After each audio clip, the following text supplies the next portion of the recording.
খাদ্যাভ্যাসে জোর করে পরিবর্তন আনায় গলায় ডাটা কেবল পেঁচিয়ে আত্মহত্যা করেছেন ভারতের বিমান পরিবহন সংস্থা এয়ার ইন্ডিয়ার এক নারী পাইলট।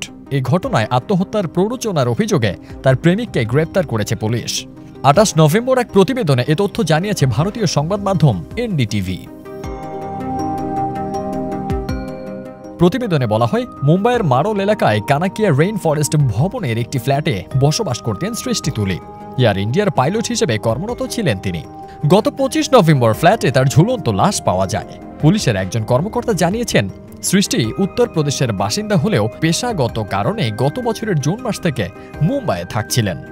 এনডিটিভি জানায়, ২ বছর আগে দিল্লিতে একটি বাণিজ্যিক পাইলট কোর্স চলাকালীন আদিত্য পাণ্ডিত্যের সঙ্গে তার পরিচয় হয়। পরিচয় থেকে তাদের সম্পর্ক প্রেমে রূপ নেয়।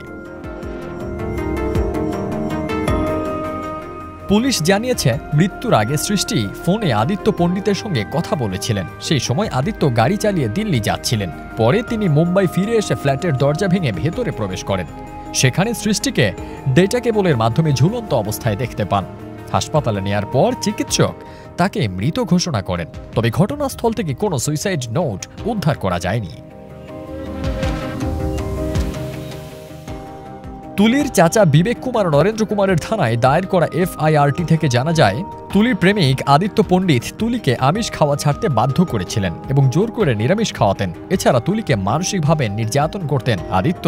তুলির চাচা বলেন, আদিত্য তুলির সাথে সব সময় খারাপ ব্যবহার করত, মানসিক নির্যাতন করত, এমনকি বন্ধুদের সামনেও প্রকাশ্যে অপমান করত। তুলিকে সব সময় নিরামিষ খেতে বাধ্য করত।